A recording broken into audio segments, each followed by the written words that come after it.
In our last session together, we went to the Pentateuch, Leviticus and Deuteronomy. We looked at what God said to the Israelites as they were on the brink, on the verge of entering into the promised land. God warned them that the people that you will dispossess are being expelled from that land because of their own immoral behavior. The term that God used, abomination. And then we saw God warning the Israelites. Now, when you get into that land, don't you copy those behaviors, or the same thing will happen to you. You will be ejected from the land. Then we went to those passages, Leviticus, Deuteronomy, Kings, and tried to find out what were these abominable, detestable behaviors that were spotlighted and pinpointed by God as, listen closely, justification for terminating national existence. We identified 7. Idolatry and false religion. False religion, by definition, is that which is out of harmony with the religion of the God of the Bible. Adultery. They had mediums. They were engaging in bestiality. They had bad judges. They were involving themselves in same-sex relations. And they were killing their children. And we closed our last session with this question. Do these behaviors sound like America? Absolutely. Let me prove it to you. Let me document it for you. Do you realize that over the last probably 30 to 50 years, raw paganism, idolatry, has been on the increase in our nation, infiltrating our civilization. Buddhist temples have been built from California to Chicago to the East Coast. Hindu temples have been springing up all over the country in large numbers. There have been other forms of clear, these religions are idolaters from a Christian perspective. There's no other way to see it. Hinduism is the religion of thousands of gods, thousands of deities, none of which actually exist. They've been concocted in the minds of mere men. There's no such thing as a god named Ganesh that has the body of a little pudgy boy and the head of an elephant, or Durga that has multiple arms and hands coming out of her body. There's no such God. But Hinduism has made unbelievable encroachments into our civilization.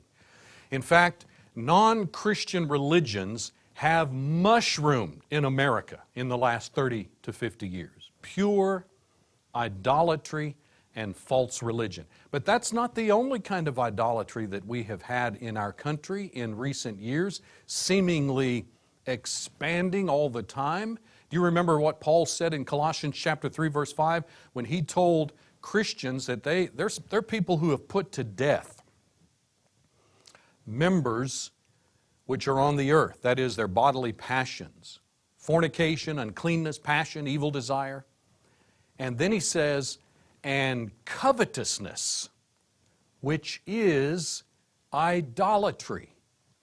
So the Bible teaches that in addition to raw forms of pagan idolatry, bowing down and worshiping an idol that a person has carved with their own hands, another form of idolatry is greed. I ask you, is greed rampant in our civilization? Are there any indicators? People have always been greedy. I'm not suggesting that there wasn't greed and now there is. I'm talking about general trends, great upsurges of behavior. Is that not the case with greed? Do you know that before World War II, you would not have been able to find a casino in America? Nowhere.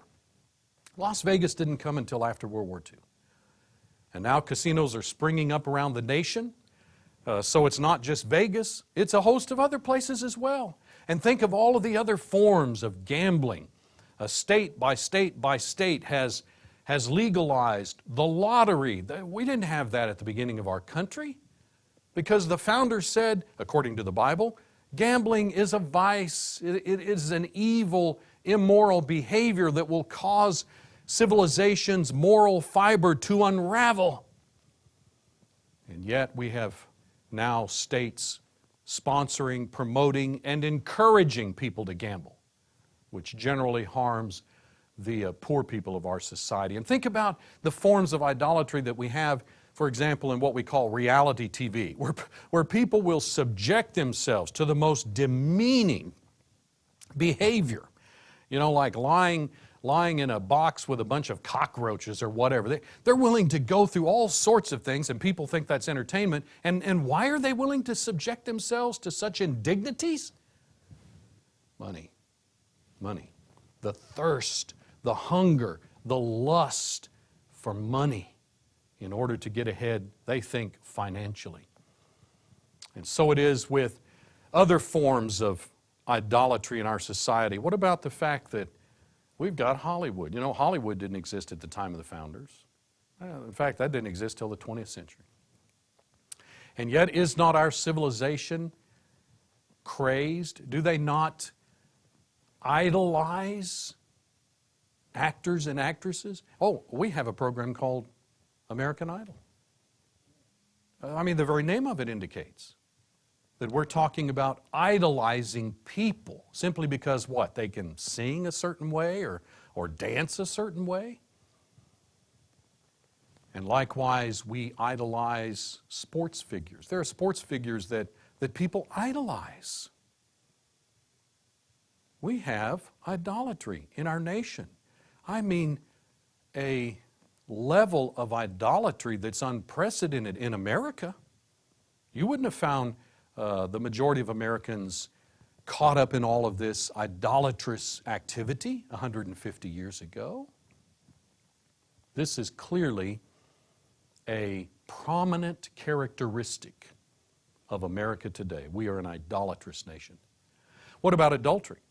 Is that a bigger problem now than it has ever been in American history? Absolutely. The statistics are cut and dried. Sexual promiscuity, marital unfaithfulness by Americans is epidemic and at all-time high levels.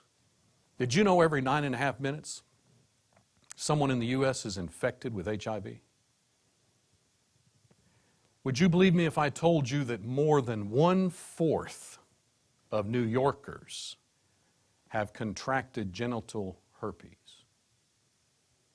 Sexual promiscuity, unfaithfulness has run rampant across our civilization. America's religious, moral, and spiritual roots, our underpinnings, are literally dissolving before our very eyes. America's an adulterous nation. What about mediums?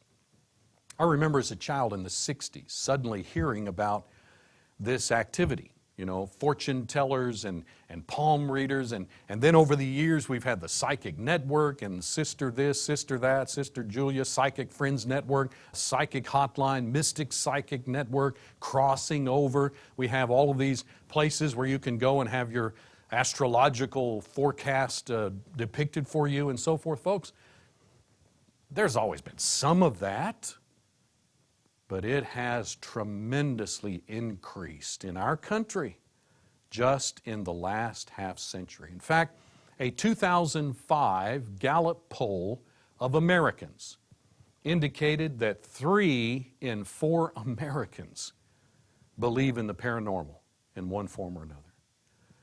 If you had asked that very question 200 years ago to our founders, you wouldn't have got the answer that you get today. We as a nation are manifesting this same preoccupation. We're enamored with the paranormal as if there's something to that. There's programs on television about ghost hunters and stuff that go into old houses thinking that there are ghosts. People are believing that when there's nothing to it whatsoever. If you knew the Bible, you would know that's all false and fake.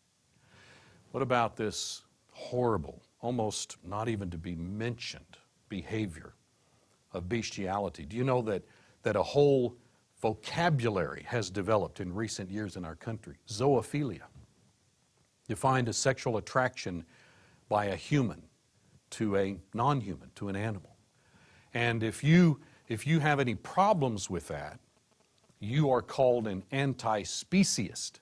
That is, you oppose one species crossing over to other species for purposes of sexual relations. And there's been a whole bunch of literature that is developed in other countries and in our country, including a Princeton professor who has come right out and talked about this. I went to a website not too long ago that claims to promote diversity. And when they talk about how we need to legalize and we need to normalize and we need to decriminalize and accept homosexuality, well, they have a whole listing of things that they put in the same category, including necrophilia, bestiality, pedophilia with children. They believe all of these go together. And we as a nation ought to be accepting of all of those. Peter Singer, a professor at Princeton, some years ago wrote an essay called Heavy Petting, in which he insisted that sexual relations between humans and animals is not an offense to our status and dignity as human beings. Folks, I'm telling you that we are losing our sense as a people. You know, whenever that case which originated in Texas in 2003, Lawrence v. Texas, over the matter of same-sex relations, homosexuality, went all the way to the Supreme Court. 6 of the 9 justices at the time were liberal, and so it went their way. They struck down all sodomy laws for all 50 states. An unprecedented, legally, morally, in every other way, unprecedented decision that just brushed aside all precedent and all thinking and all practice for the first 200 years of our civilization.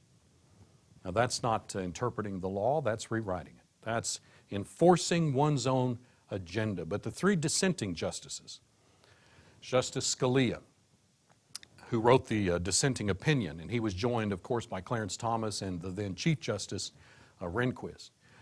They made the point in their dissenting opinion that, you know, all the laws that we have always had in our country on the state level against bigamy, against same-sex marriage, against adult incest, against prostitution, adultery, fornication, obscenity. I mean, you just go down the line and list them, along with bestiality. All of these then logically and legally, based on this decision, would be acceptable today. And of course, no doubt, that is the domino effect that we are now seeing take place. And by the way, polygamy will be in line there too. And here we have a sizable percentage of Muslims pouring into our country. And the Quran blatantly and openly teaches that a man may have up to 4 wives. You don't think that now our politically correct society is going to brush aside our laws that have been here for over 2 centuries against polygamy, and suddenly now we've been wrong all this time and we're going to brush that aside and validate non-Christian morality, which according to the Bible is immorality.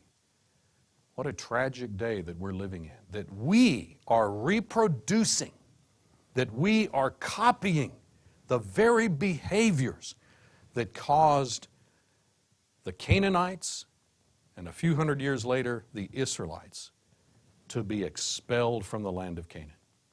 What about bad judges? Have you, over the years, watching the news and paying attention to what's happening in our country, have you felt very uneasy and very concerned about our criminal justice system? Oh, there's some tremendous people, great men and women who have dedicated their lives to the criminal justice system. But overall, for the last 50 years, the penal system and our view of crime, our view of who's the victim and who's the perpetrator has been skewed. We are now unbalanced and confused. How does the average American feel about the justice system of our day? Are there not all kinds of inequities? Oh yeah, you can drive through a drive-through and they give you some hot coffee and you spill it. You can sue and win millions of dollars. Or you can spank your child like most Americans did for most of our history, as the Bible teaches, and go to jail. The inequities, the confusion are widespread and rampant. Yeah, we're having trouble with bad judges. It's these judges that are striking down allusions to God and Christ in the Bible throughout our civilization, wanting those stripped down. It's judges that are consenting and implementing that very thing. What about same-sex relations and homosexuality? Oh, there's a host of books that have been written and placed in school libraries and public libraries that are promoting among the young population an awareness of and an acceptance of homosexuality. It's widespread. We at Apologetics Press have produced a volume that's designed to respond to that. Does God Love Michael's Two Daddies? Ought to be in every library in our country in hopes of trying to stem the tide that is rapidly sweeping over the younger adolescent population of our nation that will soon be in positions of leadership and, according to the homosexual movement, will have no problem with endorsing, accepting, and fully legalizing same-sex relations. It's hard to believe that we as a nation are having a national discussion about this, and that for the first time in all of our history, even perhaps unprecedented in human history, the executive leader of our nation has come out and said forthrightly that he believes same-sex marriage ought to be permitted. We have seen an unbelievable, catastrophic erosion of our values. For example, a poll that was taken all the way back in 1973 with this question: homosexuality, is it always wrong or almost always wrong or not wrong? You know, a series of questions. Well, in 1973, 80% of Americans said homosexuality is always wrong or almost always wrong. 80%. Well, by 1973, significant erosion had already taken place, because if you had asked that question 20, 30 years before that, you would have found only a small percentage that would have in any way given the impression that homosexuality was okay. But by 1973, 80% of Americans were against it. In 2006, the number had dropped to 61%. That's one poll that was taken by the University of Chicago. Other polls that have been taken: 1982, 34% of Americans said homosexuality ought to be accepted as an alternate lifestyle. You know, we're not even up to the point where, oh, it ought to be viewed as perfectly normal and natural. No, just an alternate lifestyle. We don't want to be judgmental. 34%. By 1996, 44%. By 2003, the figure went over the half mark, 54%. And in 2008, 57% of Americans said we ought to accept homosexuality as a valid lifestyle. So now, if those polls are correct, more than half of Americans have maintained that homosexuality is sufficiently normal that it ought to be accepted as a behavior in our country. Folks, we are there, right where the Canaanites were and right where the Israelites were. But let's look at this seventh item that we mentioned. Killing children. These pagan, degenerate peoples, idolatrous people that bowed down to wooden and stone gods that they had made with their own hands. Who would do that? And then take their own children and literally kill their children, shed their blood, and end their lives in order to appease some false religious view? Do you know, since 1973, ever since the U.S. Supreme Court, an ungodly group among them legalized the idea that a woman could murder her own unborn child? Since 1973, do you know how many children have been butchered with legal permission? The figure is staggering. In fact, the human mind cannot grasp it. It exceeds 53 million babies. 53 million children who never saw the light of day, who were taken. Their lives were taken. I'm telling you, the God of the Bible, He's not pleased with that. Do you know at least those pagan cultures did it for religious reasons, thought they were appeasing a God? We don't even do it for that. It's primarily inconvenience. Do you know when God, many years later, moving over into the book of Kings, when He addressed that subject, the prophet Jeremiah, Jeremiah chapter 32, quoted God and said, when you offered your sons and your daughters, when you caused them to pass through the fire and to die to some god like Molech, do you understand that I did not command you to do that? It didn't even enter my mind to have you do that. That passage says, in God's sight, that is an abomination.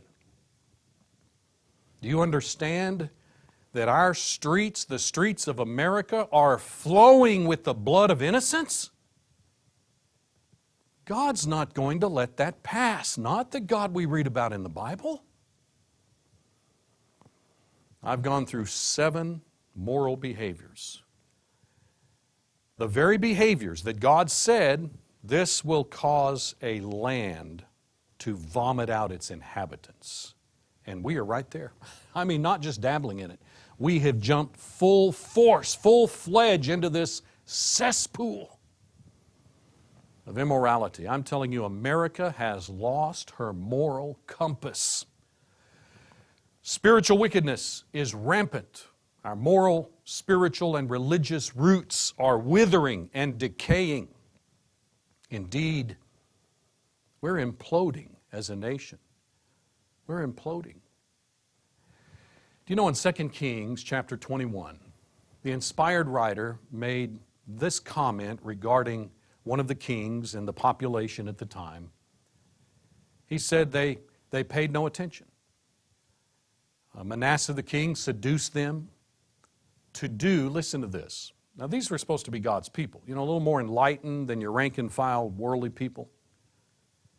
Manasseh seduced the people to do more evil than the nations whom the Lord had destroyed before the children of Israel. Does that not describe America? Homosexuality has been rather rare on the whole world scene. It really has. There are countries now all over the world that will execute homosexuals. But as America has tampered with that and began to dabble in that, and now our chief executive has publicly come out and endorsed it, moral shockwaves have been spreading across the world.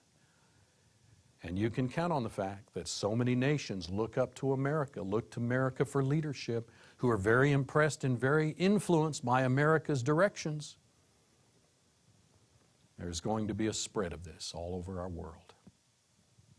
Can you imagine being responsible for seducing people to do more evil than the nations that were known for their evil?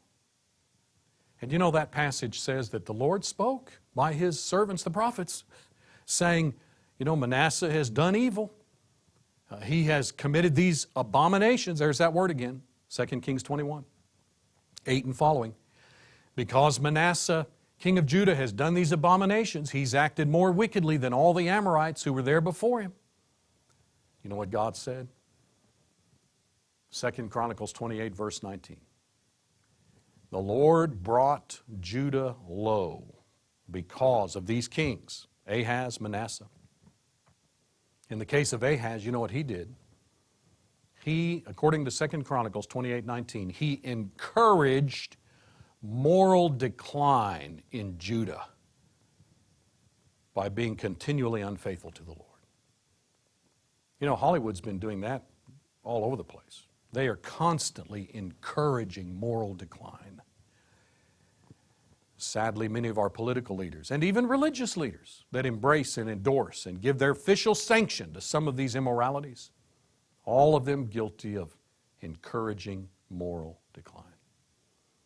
Listen to another passage from the Old Testament. Speaking of a king who did evil in the sight of the Lord his God, did not humble himself, the text says, before Jeremiah the prophet, who spoke from the mouth of the Lord.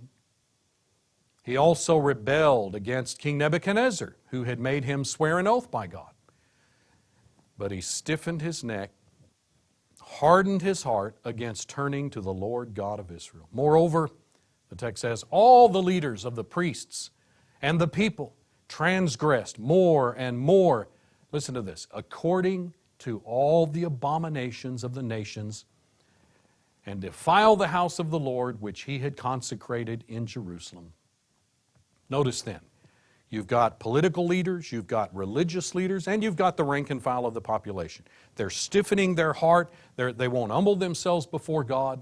They are determined to go their own way and engage in their immoralities and do what they want to do. They transgress more and more. They pile sin on top of sin. This is all in 2 Chronicles 36. The text then says, you know, the Lord God of their fathers sent warnings to them by His messengers, rising up early and sending them because He had compassion on them. Isn't that incredible?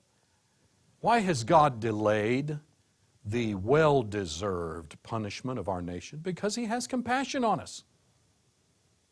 But the text says they mock the messengers of God. You know, if you're a Christian now in this country, you're mocked from one end to the other of our nation. They laugh at you. You're too religious. You can't get a very religious politician elected because people think, you're right-wing, drastic, rigid, radical. Yeah, they mocked the messengers of God, despised His words, scoffed at His prophets, the text says, until the wrath of the Lord arose against them, and there was no remedy. I challenge you to go read that in 2 Chronicles 36. He sent prophets, He sent messages, He taught them what God's view is on this matter, on all these matters, all 7 of them. They scoffed, they blew it off, they laughed at it. The time came when God's wrath arose, and there was no remedy. What happened to them was He brought in the Chaldeans, the Babylonians, and they literally stomped on the people. Those they didn't immediately execute, they carried off into Babylonian captivity. And the text says, look at it, 2 Chronicles 36, 16 and 17, and God had no compassion on young man or virgin or the aged. He gave them all into His hand. The same text that says God was long-suffering, He had compassion, He sent warning after warning after warning, also says, finally wrath came, no more remedy, no more compassion. Folks, you and I are in that situation today. You've seen what I've shown you from the founders of our civilization. They said, look, we as a nation, we've got to acknowledge God. So let me give you just very quickly 3 quick responses. Number 1, we have got to be faithful ourselves. That means we have got to model Christianity to the secular society around us. We need to do that in our homes. We need to do that on our jobs. We need to do that in school. The church must represent Christ accurately to society around us. Number 2, we need to involve ourselves in evangelism and benevolence. We need to be kind to people and help them, but we need to tell them the truth, sound the alarm. In fact, we need to do everything we can in every setting that we have to urge all Americans to turn back to God and Christ, to bewail their sins, the founder said that, to humble ourselves, and to seek to return Christian principles to the public square. There is the solution to our problems. Will you be a part of it? God loves us. We can do this. Let's do it. God of our fathers, whose almighty hand leads forth in unity all a starry band of shining worlds in splendor through the skies, our grateful songs before Thy throne arise. Thy love divine has led us in the past. In this free land by Thee, our lot is cast. Be Thou our ruler, guardian, guide and stay. Thy word alone, Thy path our chosen way. From war's alarms, from deadly pestilence. If you enjoyed America's Most Pressing Concern, you will want to read the book on which it was based, Christ and the Continental Congress, a beautiful coffee table style book that is filled with stunning pictures and powerful historical information about the founding. If you would like to have your own copies of the 15 Continental Congress proclamations, The proclamation packet is available that contains all 15 proclamations suitable for framing. You may also be interested in the prequel to America's Most Pressing Concern, The Silencing of God, available in both DVD and book formats. All of these items may be purchased at apologeticspress.org or by calling toll-free 800-234-8558.